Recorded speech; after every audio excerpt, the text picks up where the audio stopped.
បាទសូមជម្រាបសួរបាទពុកម៉ែបងប្អូននៅក្នុងបណ្ដាញសង្គមទាំងអស់គ្នាបាទថ្ងៃនេះយើងវិលត្រឡប់ជួបគ្នាសាជាថ្មីបាទសម្រាប់ការឲ្យតម្រុយឆ្នោតថ្ងៃទី25បាទខែ6បាទអញ្ចឹងនេះគឺជា account Facebook របស់បងប្អូនបាទពុកម៉ែបងប្អូនយើងចង់ជាវលេខបាទអាចតាក់ទងតាម account មួយណាក៏បានដែរបាទ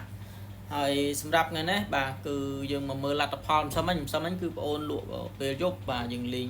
30បាទបងប្អូនច្បាស់30វាចេញ34បាទយើងលេង39 37បាទអញ្ចឹងវាចូលបានតែខ្ទង់ទេហើយ06បាទវាចេញ9គុតទៀតបាទលេខធ្វើស៊ីសាហាវបាទ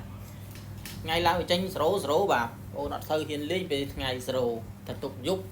ថ្ងៃចេញអាយប់លេង0ដដែលបាទមានអីចេញ9គុតបាត់អញ្ចឹងយើងចូលបានខ្ទង់30អូបាទយើងលេងអត់បានទេបាទអញ្ចឹងវាខុសគ្រាប់បាទ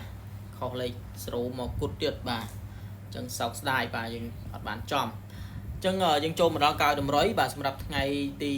25បាទខែ6ឆ្នាំ2025បាទលេខថ្ងៃនេះគឺយើងមានលេខ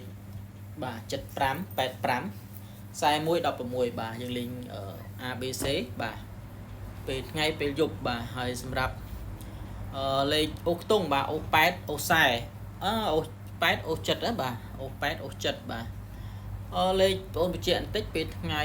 41យើងអាចលេងប៉ុស B បាទប៉ុស B វាមានប្រមាណគ្រាប់នេះប៉ុស B ពេលថ្ងៃ41 52 63បាទ79បាទលេងប៉ុស B ប៉ុន្តែយើងដាក់41មកគ្រាប់ចូលហើយបាទអញ្ចឹងយើងអូ8ហើយអូ7បាទពេលថ្ងៃពេលយប់ប៉ុស A ពេលយប់បាទយើងមាន74បាទប៉ុស A ពេលយប់បាទលេខវាអាច74 75បាទ74 75យើងលេងប៉ុស A យប់បាទ3លេខបាទថ្ងៃនេះគឺមាន3លេខពិសេសបាទពិសេស6 13នេះ6 13នេះបងយើងលេងបាទ ABC បាទប្រហែលជានៅប៉ុស BC មិនដឹងទេលេខនេះ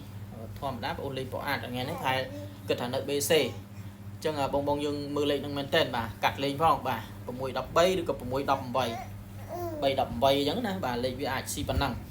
អញ្ចឹងលេខមានតែប៉ុណ្ណឹងទេបាទហេងបាទពុកម៉ែបងប្អូនយើងចង់ផ្សងសំណាងបាទជាវលេខអាចឆាតមកទិញបងប្អូនបានបាទតាម Telegram ក៏បាន Facebook ក៏បានដែរបាទអញ្ចឹងថ្ងៃនេះគឺមានប៉ុណ្ណឹងអរគុណបាទសូមជម្រាបលាបាទ